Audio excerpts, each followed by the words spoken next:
What's up, Toolians? It's your boy 2 times, and this is Pro Tools approved. I've got an awesome one for you today. I've been waiting to make this video forever because I've been waiting to get this tool forever. What is it? Yeah! Yeah! That's the Makita XST01, the oil impulse driver. Finally! Tell you, been using this for a week or so just to make sure I wasn't overly excited about the video. Wow. Wow. Let's get to it.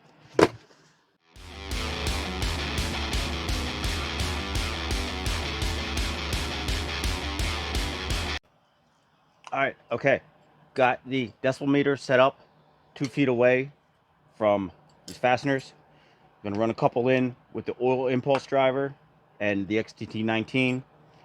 Just a couple specs. I know the different sizes and all that, but you know it's all the same. Stop complaining. Really. All right. Here is the impulse driver. Great if I had that in forward, huh?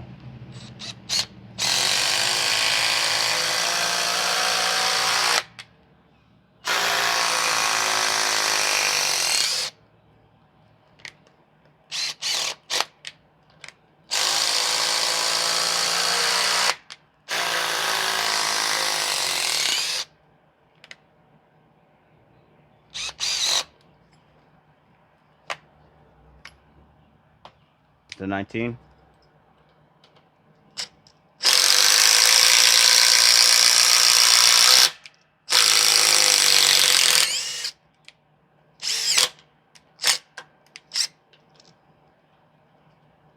That is really in there.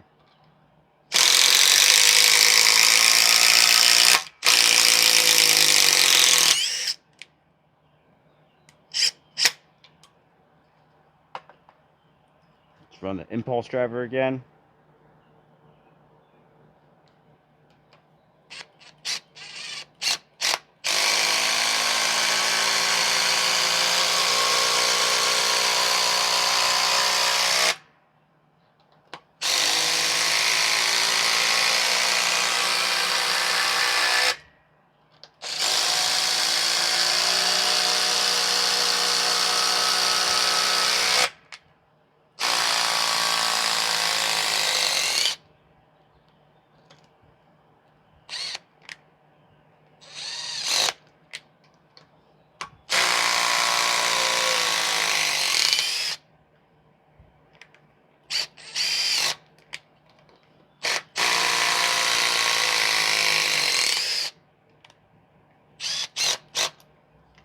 Now the 19.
The impulse driver one more time.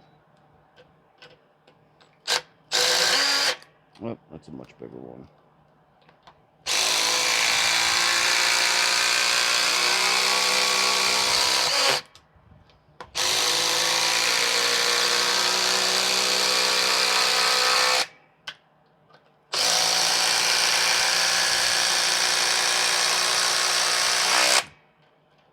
It went down so far the first time. Huh. Wow. What a difference. Especially if you know with decibels, it's what's the word I'm looking for? Exponentially higher each decibel. So that's like probably 10, 12 decibels difference. It's huge, huge. It's huge. It's huge. All right, now we will take a closer look at the oil impulse driver and the XST01. All right, look at that. Upgrades. Finally got myself a scale that can handle that. Let's turn this on. All right, we are at 0 tool only. We're coming in at 1 pound, 15.5 ounces, about 900 grams. Slap a 5.0 battery on there, and we are at 3 pounds, 6.2 ounces. Let's take a look for our kilogram people. About 780 grams, 780 kilograms, 0.78 kilograms, you know. Do the math. It's close. It's all the same. Come on, there we go. Now for the 19. Tool only, 1 pound, 14.8 ounces. So the oil impulse driver is just a smidge, you know, just a smidge heavier than the 19. All right, 8.873 kilograms, 870 so grams. Tool only, 3 pounds, 5.5 ounces on the 19. So they are very, very, very similar in weight with and without a battery. Size wise, you can see here, should be able to see here. I back this up here. The impulse driver, let's keep that on my left. Impulse driver is a bit longer than the 19. Height wise, it's hard to see. It's about 1/8 of an inch taller. Shape, completely different. You can see the different shape of the heads here. I'll back this up. We'll take a little closer look of them side by side. There we go. Sorry, I had to swap this out for my piece of old drywall back here. It's a little easier for everybody to see. Okay, so the oil impulse driver is a smidge taller. It is a smidge heavier. Same-ish shape head. The oil impulse driver is 5.34 inches versus the 4.52 of the 19. So you can see there is a bit of distance in length, just a little bit. The shape of the oil impulse driver, the head doesn't have the traditional flat back that Makitas generally have, you know, where it puts a little brushless logo.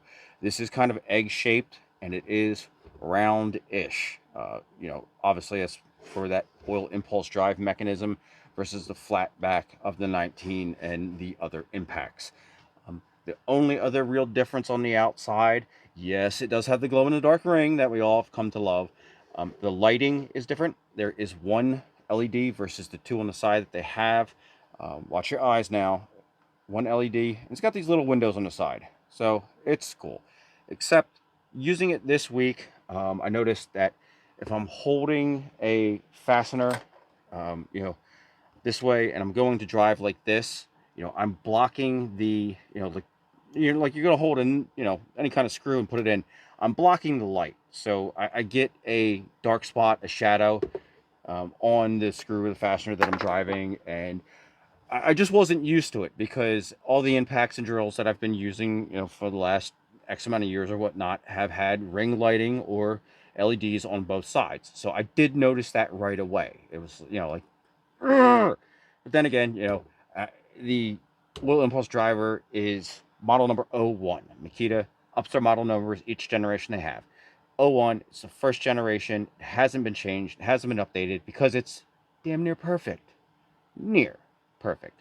Um, it's been out for, I don't know, I've gotten mixed things reading the internet. You know, 10 years old, 8 years old, 6 years old. It's old, man. I mean, usually you get a new generation of impact drivers from the other guys, the DeWalt's, the Milwaukee's and whatnot, like every 18 months, 2 years, something like that. They come out quick. This bad boy's been around for a long time untouched. and I'm okay with that. So again, back to the differences. You can see that there are vents in here with speed vents. You know, like a little hood defender, except they're not fake. These ones are real. You can get in there. I'm guessing to let air in for the impact mechanism up front. After running all that, you can feel there's some warmth to it. Most of the warmth is up here in the head versus, you know, in the back of the body. It's definitely warmer up here versus back here. Other than that, the slight shape, there's a little difference in the handle. You can see the striations here, a little curvy. Let me put on a little light for a second, might help out a little bit. This handle has a bit more of a bump here than here on the 19. You can definitely feel it in hand when you pick it up.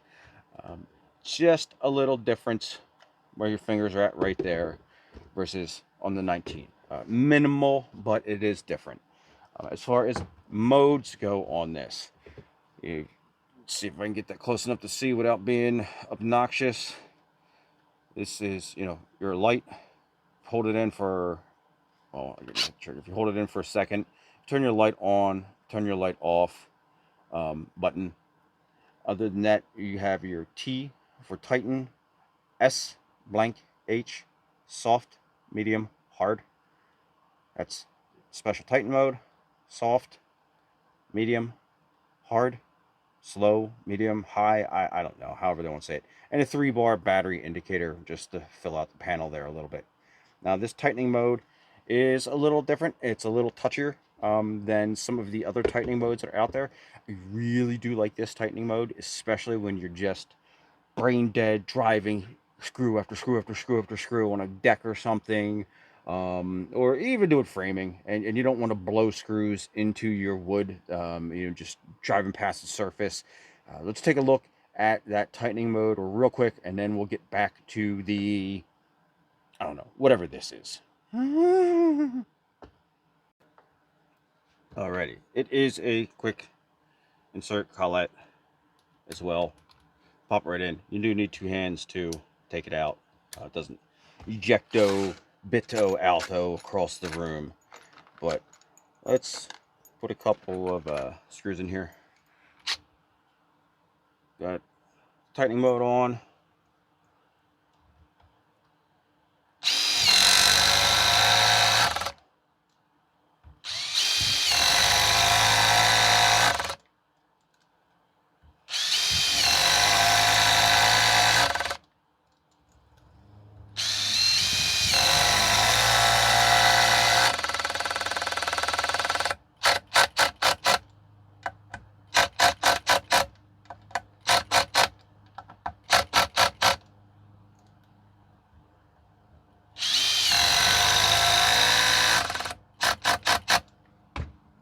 I like that. It stops it just near flush. What it does is it goes from, I think, 1400 RPMs, some lower impacts. Let me figure out those stats exactly because I almost forgot. And in the impact mode, the tightening mode, it starts at 3200 no load RPM, and sorry, 3200 RPM, and then it slows down to 1200 RPM. Starts at 2700 impacts and slows to 1400 impacts as it slows down. And then you just pop the trigger a couple times and you've got a great amount of control to bring that fastener down flush with your work surface. As we're talking about it, the high speed mode 3 is 3200 RPMs, 2700 impacts. Medium is 2000 RPMs at 2200 impacts. The soft mode is 1200 RPMs and 1400 impacts. And again, the tightening mode starts at 3200 RPMs, drops to 1200 RPMs, starts at 2700 impacts, drops to 1400 impacts. Now, in comparison to the 19, those numbers are a bit lower. You're talking 3600 RPMs and 3800 impacts per minute on high mode. No, it is not as fast as the 19. It's quick, but it's not fast. It's not meant to be. This is for extreme amount of control on the job. which is nice. Using it in the past week when you're in those goofy situations and your arm's reaching all the way over and you're trying to get something in there and you push it along fastener. You don't need to get, as I like to say, you don't got to get any ass behind it and really push down on it. Having that power and that soft blows from the impact really keeps control of the impact, keeps the bit in the fastener, in the screw, without camming out at awkward positions with your arm reached out all the way, where it's now impact drivers are getting so powerful, unless you've really got force down onto the fastener into your material, they cam out quite easily. Um, it just, for me, for you, I don't know. It happens to me, and you know what? I hate it. I really do. Stripping heads, it takes, it costs time, cost efficiency. Um, with this, if I can do a job without any of that fuss and muss, then that makes up for the speed of, say, a 19 or a faster impact anyway, right there. So, all in all, it's been solid week of using this. I am absolutely in love with this. I wish I'd got it sooner. Um, it's taken me quite a few years to get it. It's still pricey, 200 to 250 depending on where you find it. You can get it for under 200. We're talking US dollars, tool only. It is out there. That's why I waited for this to pull the trigger. I believe I got it for like 175, around there or so. It's out there. It's worth every dollar, uh, especially if you want an impact driver that is easy on your ears, easy on your client's ears, has the highest level of control driving fasteners into materials than anything else on the market, even over the Milwaukee Surges. Uh, I'll do a video on that, this versus the Milwaukee Surge, in the future. Keep an eye out for it. The XST01 from Makita, absolutely Pro Tools approved. My new favorite. Thanks, guys. Please leave a like, share, follow, all that crap.